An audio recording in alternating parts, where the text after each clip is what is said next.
कौन सा वीडियो देखा है आपने?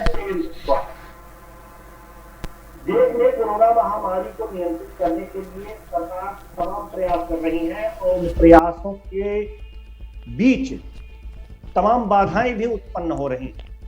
जैसा कि आप जानते हैं कि कोरोना महामारी से बचाव के लिए जो प्रारंभिक समय था, कोरोना का शुरुआती दौर था, पहला फेज था, उसमें पूर्णतः लॉकडाउन किया गया।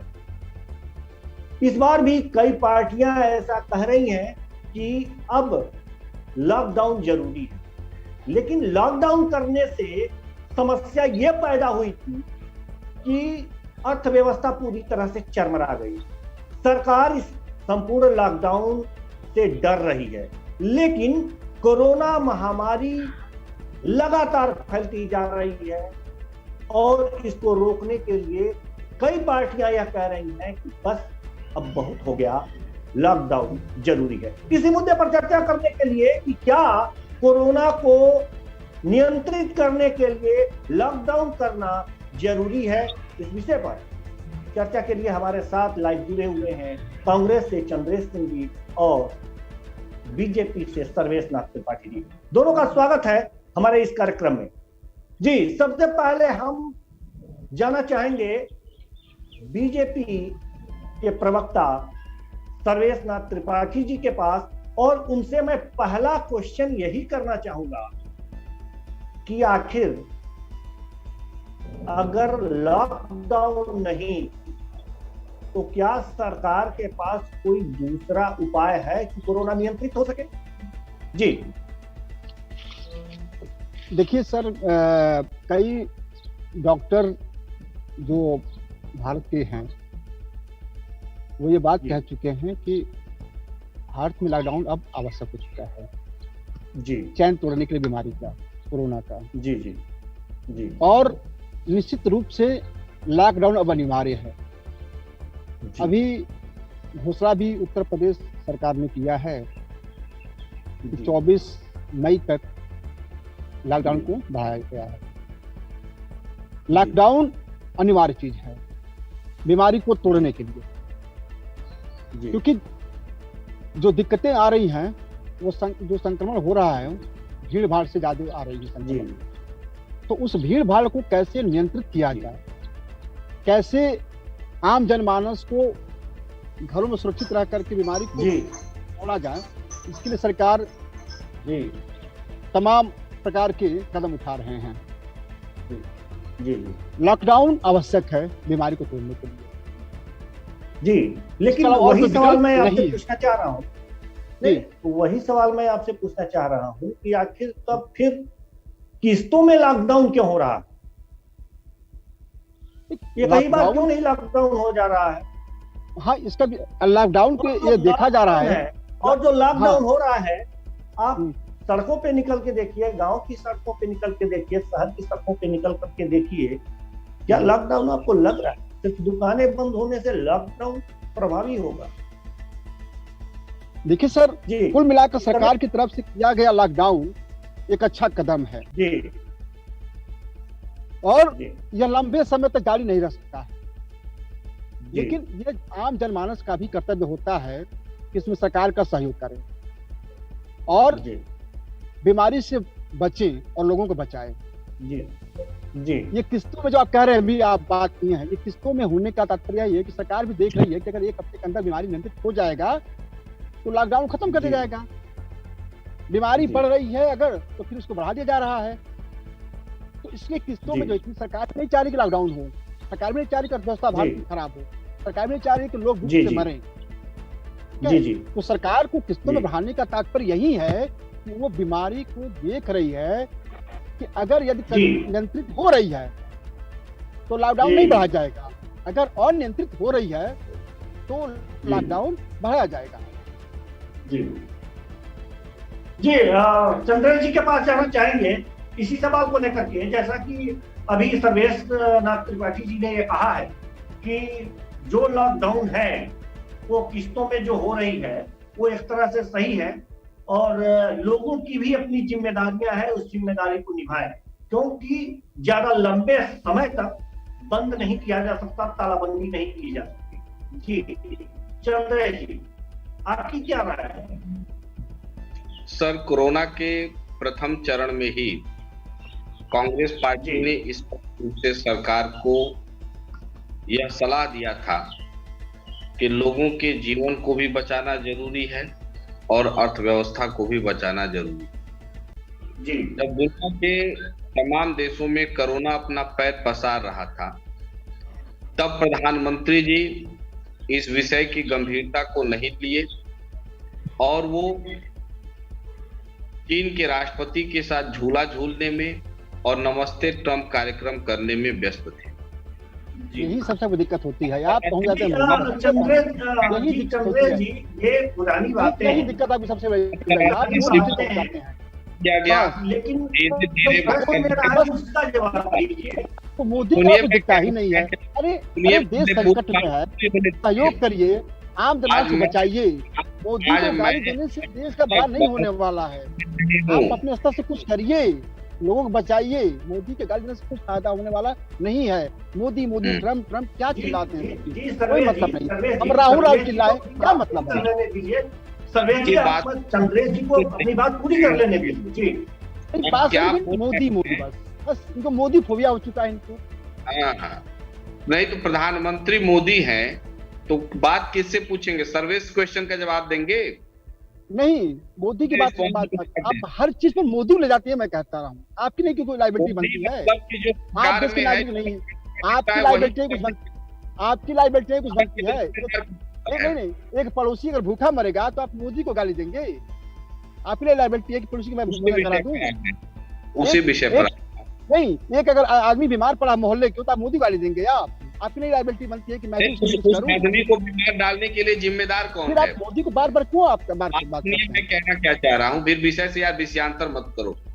सुनो पहले बात, आप विषयांतर आप ही हो रहे हैं कि जब प्राथमिक चरण में तो ये कार्यक्रम हुए, ठीक है। उसके बाद कोरोना भारत में फैला, भारत सरकार ने पूरे देश में कठोर लॉकडाउन लगाए, जिसका सबने समर्थन भी किया, सहयोग भी किया। इन्होंने कहा कि नागरिकों को साथ देना चाहिए। प्रधानमंत्री के एक अपील पर देश के नागरिकों ने ताली बजाया, थाली बजाया, दीपक तक जलाया। इसका मतलब कि पूरे देश के नागरिक प्रधानमंत्री के द्वारा कही गई बातों का पूर्ण समर्थन किए। कुछ ही दिन बाद बिहार में चुनाव हुआ। प्रधानमंत्री ने 2 गज की दूरी का नारा देकर और खुद ही बड़ी बड़ी जनसभा को संबोधित करने पहुंच गए। 2 गज की दूरी का नारा दिया, बंगाल में जनसभा करने पहुंच गए, असम में जनसभा करने पहुंच गए। तो प्रधानमंत्री ने स्वयं अपने द्वारा बनाए गए निर्देशों को ही तोड़ दिया, जिससे आम जनता को ये लगा कि सच में ऐसा हो सकता है, कोरोना न हो, ये हो, वो हो। उस पर से विश्वास टूट गया। लोगों ने कोरोना संबंधी गाइडलाइन का पालन नहीं किया, जिसके कारण कोरोना का दूसरा फेज देखने को मिला, जहां पर हमारा सिस्टम पूर्ण रूप से फेल हो गया। शमशानों पर जलाने के लिए जगह और लकड़ियां कम पड़ गई लोगों को, लाशें जब गंगा में तैरने लगी। लेकिन सवाल यह है चंद्रेश जी, इस तरह सवाल यह है कि आखिर जो आंशिक लॉकडाउन लग रहा है, यानी कि किस्तों में जो लग रहा है, इसको सही मायने में किस्तों में लग रहा है, बहुत पहले क्या वो सही है?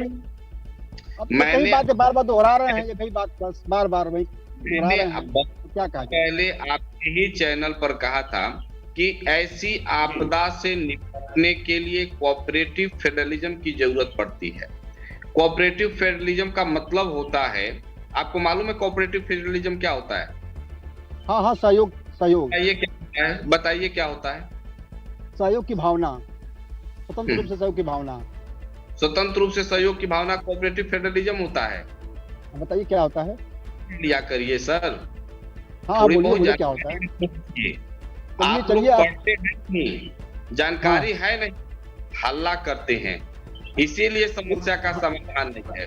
नहीं, हल्ला तो आप लोग करने वाले हैं। आप लोग 2 चीज पढ़ लेंगे, बस उस जगह बोल देंगे बात। अमेंडमेंट मुद्दे पर आप लोग आएंगे नहीं। अब ये था कि जब सामान्य ज्ञान की प्रतियोगिता ना करिए, सामान्य ज्ञान की प्रतियोगिता। मेरे सवाल पे आइए, देखिए देवेंद्र जी, आप कीजिए, देवेंद्र जी क्योंकि और भी आपने बहुत जो सारे मुझसे सवाल हैं, पूछा, मैं इसके आपको वो चीज जवाब बताया। चाहिए। क्या क्या वो चीज बताएंगे जो मैं बताया हूँ? क्या समस्या को संग्रह हल जी करने बताएंगे जो के मैं लिए बताया हूँ? इस संबंध में आपको एक्सपर्ट होना भी जरूरी होता है सर।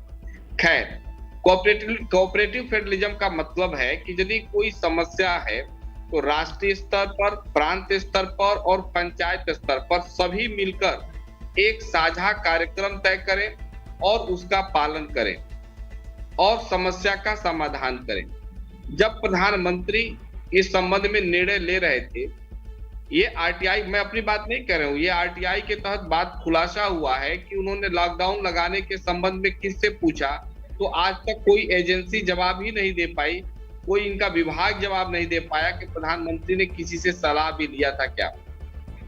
अब मामला बहुत हाथ से जा चुका है, बहुत आगे निकल चुका है, अब नियंत्रित करना इतना आसान नहीं है। फिर भी यदि सरकार लॉकडाउन का कदम उठाती है, ये मनमोहन सिंह के हाथ से राहुल गांधी का बिल फाड़े तो किसी सलाह लिए थे? कम से कम बताइए जरा तो। के लिए हम कठोर लॉकडाउन की मांग करते हैं, पूर्ण विराम की मांग करते हैं, ताकि कोरोना के फैलाव को रोका जा सके। यह सरकार कदम उठा रही है, सरकार कदम उठा रही है को रोकने के लिए, कोरोना के प्रभाव को, प्रसार को रोकने के लिए डिस्टेंस बहुत जरूरी चीज था और उस गाइडलाइन को सरकार के द्वारा खुद तोड़ा गया, जिसका परिणाम आज देश भुगत रहा है। हाँ, एक बात जरूर है कि हमें अर्थव्यवस्था को भी बचाना था।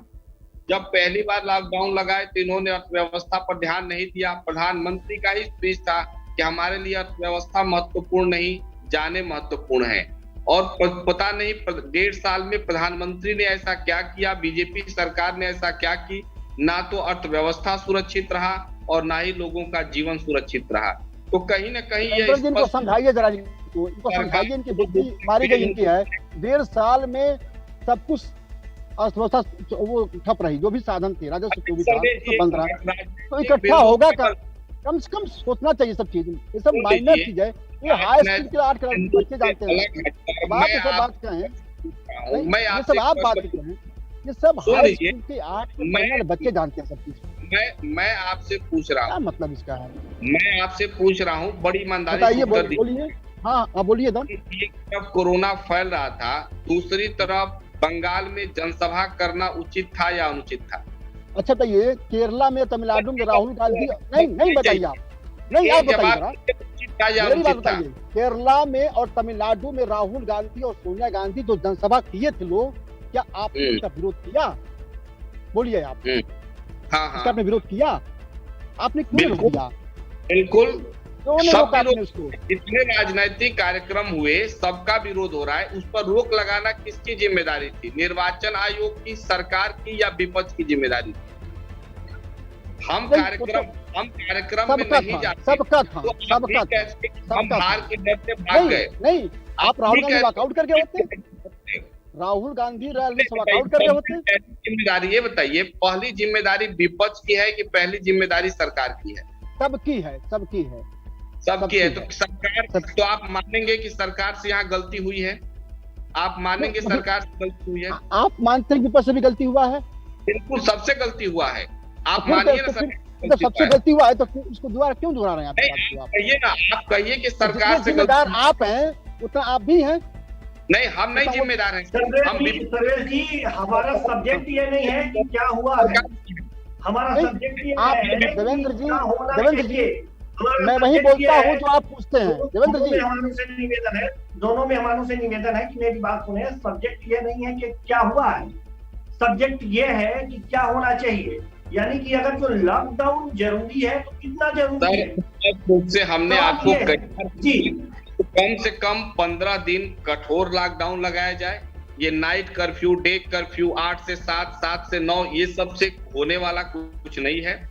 24 hour completely lockdown for 15 days, ये गवर्नमेंट को करना पड़ेगा, पहली बात। दूसरी चीज, बड़े पैमाने पर राष्ट्रीय स्तर पर वैक्सीनेशन प्रोग्राम लॉन्च करके सभी का टीकाकरण निःशुल्क करने का कार्य सरकार के द्वारा किया जाना चाहिए। आवश्यक वेंटिलेटर की व्यवस्था की जानी चाहिए। वो भी हो रहा है, वो भी पर्याप्त मात्रा में हो रही है। अब मान लोगे कि सब हो रहा है, सब हो रहा है भाई, सब हो रहा है। सर्वेश जी हाँ। आपके सीपीएम का देने से कि सब हो रहा है, हाँ, हो रहा है तो लाशें आप होते हैं। नहीं देवेंद्र जी, इस करना बात को पड़ता है सर। हवा हवाई में नहीं बोल रहा करना हूँ। पड़ता है नहीं देवेंद्र जी, करना पड़ता है, देवेंद्र जी, सब कुछ होता है। मृत्यु दर रुका हुआ है। आप आप यहाँ अगर जो बैठे हैं हमारे बीमारियां चैनल नियंत्रित से हो जुड़े हुए हैं तो जुड़ना बीमारी- पड़ता है, तब आप जुड़े हैं और तब चर्चाएं हो रही हैं। अगर नहीं जुड़ते तो चर्चाएं नहीं होती। नहीं, बीमारियां हो रहा है, देखिए, इस बीमारी का मृत्यु क्या मतलब है उसका? आप बताइए, नहीं, कठोर आप- लॉकडाउन का क्या मतलब होता है? और सर्वेश जी, कठोर लॉकडाउन का क्या मतलब होता है? क्या लोग सड़कों पे दिखे, लोग गाड़ियों में दिखे, क्या मतलब होता है इसका? अच्छा देवेंद्र जी आप बताइए, देवेंद्र जी का निर्णय ले रही है। आज अच्छा, गांव ठीक है। में कोरोना फैल गया, आज गांव में कोरोना फैला कि नहीं फैला? आज गांव में कोरोना फैल गया, इसके लिए जिम्मेदार कौन है? नागरिक, जनता है, जनता है, जनता है, जनता, जनता है, जनता है। बिल्कुल। और पहली बार तो कठोर लॉकडाउन लगा था, उसकी जिम्मेदार भी जनता थी। नहीं लगाया गया, लोग को बताया गया कि आप नहीं, हाँ आप लगाया गया लॉकडाउन इसलिए लगाया गया कि लोग जाने कि हमको कैसे रहना है, नियम का पालन करना है। आप बताइए, एक छोटा मोटा कस्बा है, आप देवेंद्र जी बताइए, देवेंद्र जी एक बताइए, आप एक छोटा मोटा कस्बा है, 4 उसमें पुलिस है कठोर और 400 लॉकडाउन के बारे दुकानें में हैं। आपकी सरकार क्या कर रही है, ये बताइए ना मुझे। नहीं बताइए, कठोर लॉकडाउन जैसा कि चंद्रेश जी ने कहा कि कठोर लॉकडाउन की बात उन्होंने करी, हाँ उसके बारे में बताइए। आप कब से लगा रही है आपकी सरकार? लॉकडाउन तो लगी हुई है, अब कठोर उसके देखिए अभी सरकार आप इसको लॉकडाउन कहते हैं। आप अपने चौराहे पे निकल के देखिए, क्या लॉकडाउन का असर दिख रहा है वहां पे? अच्छा वही मैं सर कहना चाह रहा हूँ कि एक कस्बा उसमें 4 पुलिस है, इसके 400 लिए दुकानें हैं। जनता को जिम्मेदार मत करिए आप इसके लिए बताइए ना जनता बात। को जिम्मेदार क्या? आप बताइए ना, आप बताइए, आप बताइए। जो अरे सुनिए ना, लॉकडाउन लगा है सुनिए, और सड़कों आप पर जनता दिख रही देवेंद्र है, जी, उसके लिए देवेंद्र जी, जिम्मेदार मेरी कौन है? जी, मेरी बात तो सुन लीजिए। आप उसके लिए जनता को सीधे सीधे जिम्मेदार सर्वेश जी बता रहे हैं। आप बताइए किसको जिम्मेदार आप ठहराते हैं? क्या सिर्फ जनता ही जिम्मेदार है? चंद्रेश, देखिए, स्पष्ट रूप से कह चुके हैं, सरकार का प्राथमिक दायित्व होता है लोगों की जान माल का सुरक्षा करना, और जनता अबोध बच्चे की तरह होती है सरकार के लिए। उनके जीवन की सुरक्षा के संबंध में पूर्व ज्ञान सरकार को होना चाहिए कि हमें क्या क्या है, इससे इनकी सुरक्षा हो सकती है। और उनका जनता के ऊपर वैसे कानून बनाकर, नियम बनाकर, आदेश क्या बात कर रहे हैं भाई, जनता अबोध होती है। अरे उस जनता में वैज्ञानिक भी होते हैं, डॉक्टर भी होते हैं, इंजीनियर भी होते हैं, वकील भी होते हैं, जनता पे लाठीचार्ज क्यों होता है? क्या गजब की बात करते हैं, कहाँ से बात उठाते हैं मुद्दा? अरे जनता के साथ ये बताइए, कभी कभी तरारुख क्यों अपनाती है?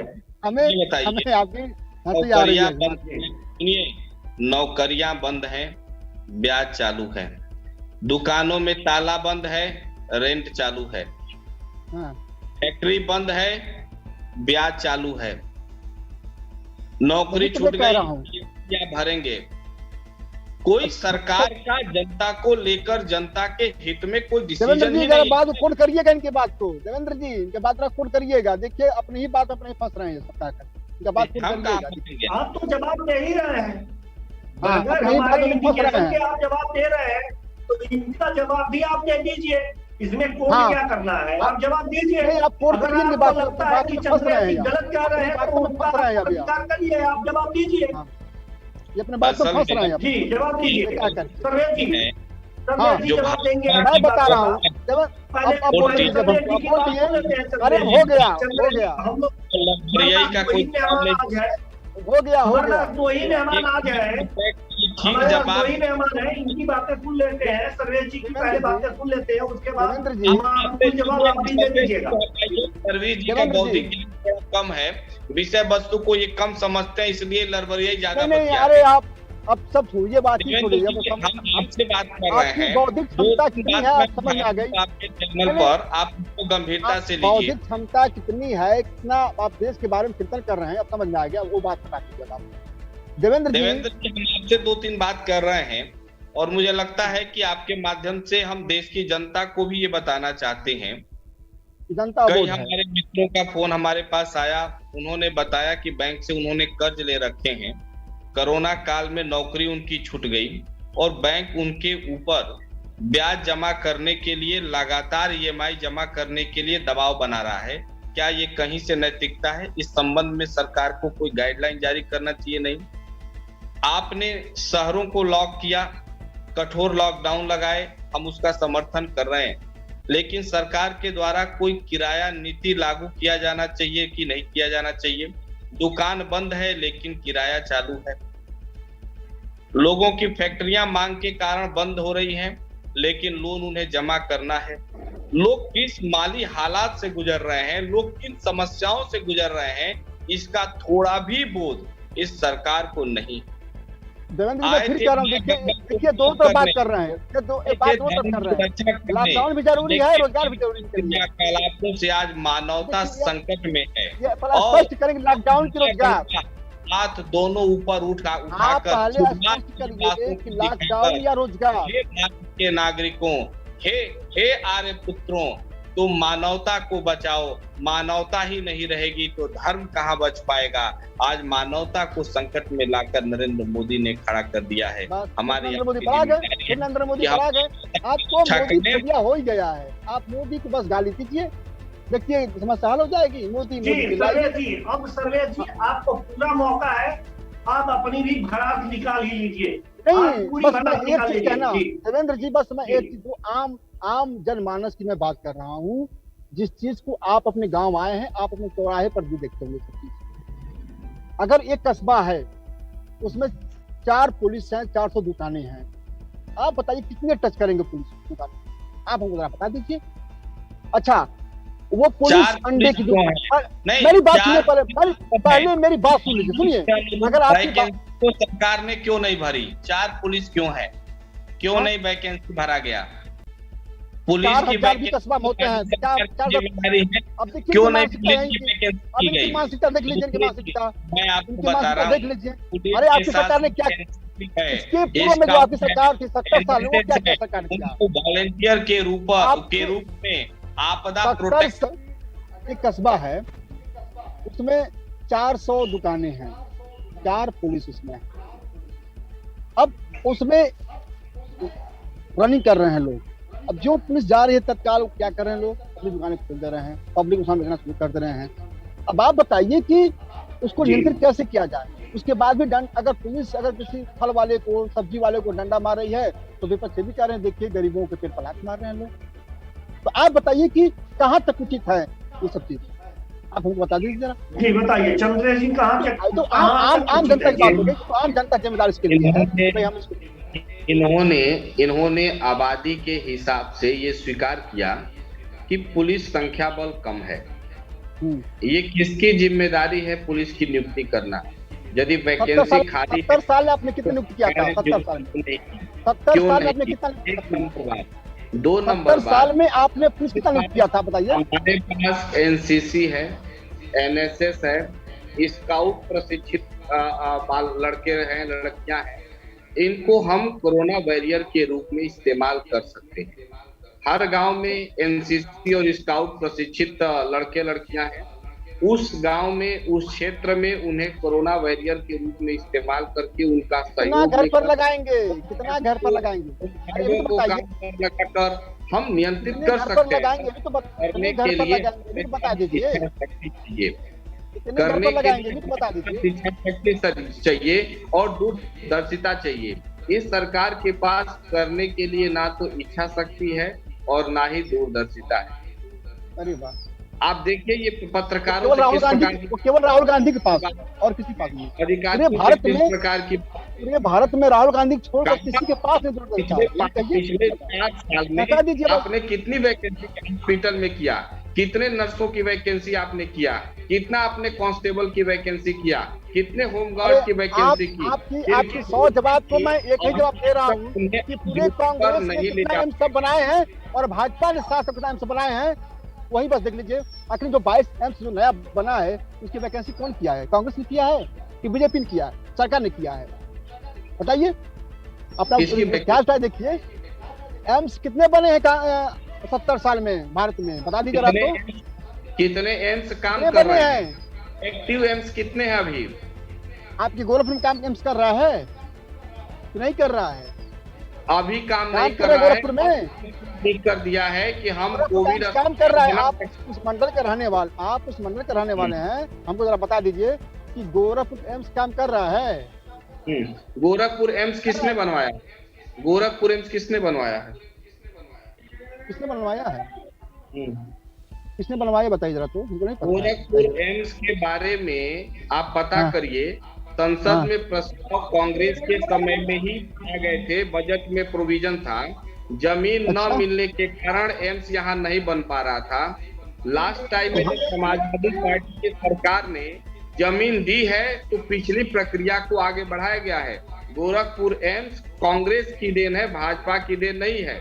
हाँ, ये देवेंद्र जी मैं आपके माध्यम चाहता हूँ किसी हमेशा से मांग करते रहे। मैं आपके माध्यम चाहता हूँ किसी मानसिक डॉक्टर को दिखा दीजिए पहले। आप इनको किसी मानसिक डॉक्टर दिखाइए पहले। सबके इलाज नहीं होते जी। बात ये नहीं है कि एम्स किसने बनवाया और कौन ज्यादा बनवाया, नहीं, बात ये है कि ये कोरोना से मात देने के लिए सरकार के पास लॉकडाउन के सिवाय और क्या उपाय है? क्या उपाय कर सकती है? जी बताइए संजय जी, आप उपाय बताइए। उसके बाद हम संजय जी के पास आना चाहेंगे। हाँ, मैं बता रहा हूँ, वही उपाय पूछेंगे।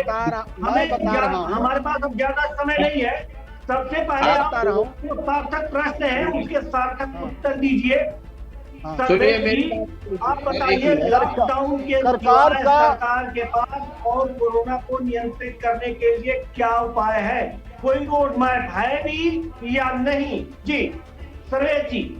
हाँ, सरकार इस पर देखिए, पहले तो ये लॉकडाउन जो लगाया है, अगर इससे बीमारी नियंत्रित नहीं हो पाई, लोग अपने आप नियंत्रित नहीं कर पाए, पर्याप्त नहीं है, तो सीधे कर सकते हैं पर्याप्त नहीं है।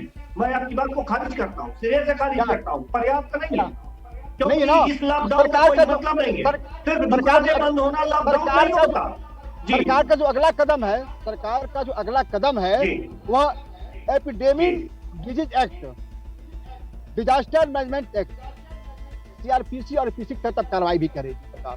एकदम सख्त निर्देश है सरकार का कि जो 4-5 जो जी चंद्र जी, वही प्रश्न लेकर हम आपके पास आना चाहेंगे, वही सब कुछ कार्रवाई करेगी। हम आपके पास आना चाहेंगे जो पहले किया था, कि आपके पास कोरोना को नियंत्रण करने के लिए, उसे नियंत्रित करने के लिए, कोरोना को अपने नियंत्रण में लेने के लिए सरकार को लॉकडाउन, तो खैर कठोर लॉकडाउन आपने बताया ही है, उसके सिवाय अन्य क्या उपाय हो सकते हैं? जी हमने लगातार कहा कि कम से कम 15 दिन का कठोर लॉकडाउन कर दें, एक नंबर बात ये होगी। दूसरी बात जी, इन्होंने स्वीकार किया कि इस समय पुलिस महकमा में कर्मचारियों की कमी है, सिपाही कांस्टेबल कमी नहीं भाई, वो 70 साल में आपने क्या किया आपने भाई? संजय जी आपको सुन चुके हैं, आपको सुन चुके हैं। चंद्रेश जी को अपनी बात कहने नहीं दीजिए। नहीं, हर बार टोकना अच्छा नहीं होता ना सर्वेश जी। आप ये अपनी बात पूरी करिए। 30 साल से तो लगभग यूपी में कांग्रेस नहीं है। जो सरकारें थी उसकी जिम्मेदारी तो और भी है ना कि और नहीं भी रहेगी, और नहीं रहेगी, और नहीं रहेगी। बात मैं कह रहा हूँ वो अलग बात है, वो अलग बात है। आप अपनी जी अपना उत्तर क्या दीजिए। आज हम हल्ला करने के मूड में नहीं है, सुनिए हमारी लॉजिकल, मैं आपसे बात कर रहा हूँ।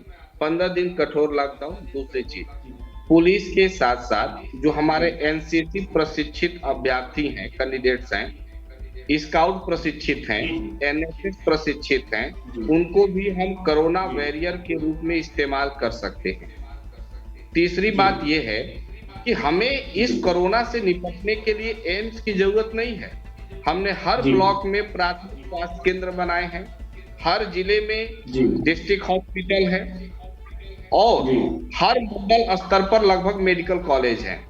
इनका इस्तेमाल करिए, इनमें सुविधाएं बढ़ाइए। हमारे पास संसाधन की कमी है, संस्थानों की कमी नहीं है। संस्थान है, संसाधन नहीं है। संसाधन आप बढ़ाइए। दूसरी चीज कि गवर्नमेंट हॉस्पिटल के साथ साथ प्राइवेट हॉस्पिटल को भी कोविड इलाज के लिए हमें फ्री कर देना चाहिए, उन्हें गाइडलाइन अपने अंतर्गत लाना चाहिए, है ना। तो इससे हम बहुत जल्द और आसानी से कोरोना पर नियंत्रण स्थापित कर लेंगे। एक बात तो ये हो गई। दूसरी बात मैं आपसे कहना चाहता हूँ, अब देखिए कितनी संवेदनहीन सरकार है। जब इन्होंने कोरोना के मरीजों को नदियों में फेंका तो इन्हें इतनी बात समझ में नहीं आई कि वायरस पानी में नहीं मरता है। जलीय जीव वायरस को, उस लाश को खाएंगे, कुत्ते बिल्लियां उस लाश को खाएंगे, जानवर जाकर उसमें पानी पिएंगे, जानवर नदी से बाहर आएंगे। तो इस तरीके से नदी के द्वारा ग्रामीण इलाकों में भी कोरोना तेजी से फैल सकता है। देवेंद्र जी, इसी तरह ये पूछने से कि जो लाशें की बात लगातार बातें करते जा रहे हैं, क्या राहुल गांधी या कोई गया था क्या वहां पर गंगा नदी तट पर? कोई आपके पास है कोई पेपर कटिंग? नहीं, ये कोई बात नहीं होती है ना सर्वेश जी। अफवाह मत उड़ाइए। जो खबरें आती हैं उन्हीं को आधार बना के बात किया जाता है ना। अगर ऐसा हुआ होता, अगर गंगा नदी में लाशें पाई गई होती ना देवेंद्र जी, अगर आप भी बातें पाई गई होती तो अभी तक विपक्ष वाले निराधार तो नहीं रखते ना, फोटो खिंचा आधार होता है, इनके पास भी आधार है। अभी तक बार पेपर में वो आ गया होता। ठीक है, हम उन बातों में नहीं जाते हैं।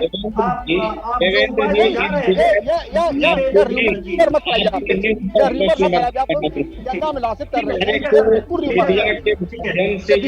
नहीं छोड़ने वाला है। लाशें तैर रही है, ठीक है, ये गलत है, ये निराधार है, ये कोई दम नहीं है, ये निराधार है। आपको मुद्दा नहीं है तो मुद्दा बना लीजिए, अलग बात है। आपके पास कोई मुद्दा नहीं है, मुद्दा बना लीजिए, ये अलग बात है, लेकिन ये बात निराधार है। अगर ऐसा तो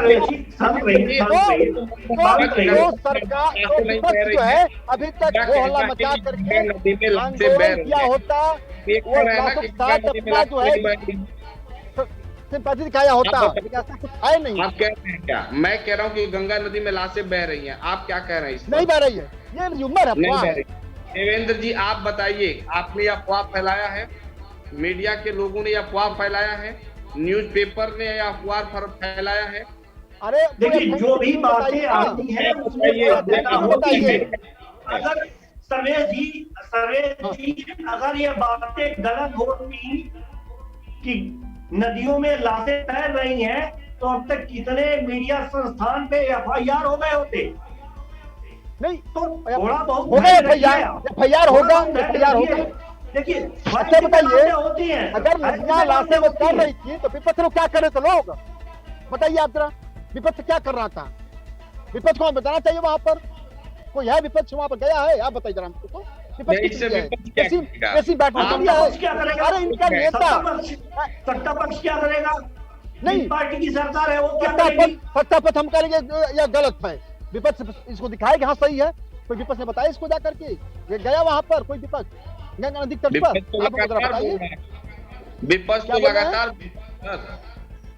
कोई गया विपक्ष वहां पर? हम तो बताइए ना आप, कोई ये बताइए ना कौन नहीं जा करके वहां पर? तमाम मीडिया एजेंसी के लोग गए हैं, तमाम पत्रकार गया, रिपोर्ट है, पर विपक्ष लगातार देख रहा है, तभी तो विपक्ष ये मुद्दा उठा रहा है। एसी बैठ लगातार देख रहा है, इसमें बैठ करके उसको फुर्सत नहीं है जानता हम जाने के लिए। आपका नेता क्या बातें समझ गए। और जी सर्वेश जी आपका बहुत बहुत धन्यवाद। और धन्यवाद इतने बड़े मुद्दे पे, इतने अच्छे मुद्दे पे आप लोगों ने बातचीत करी।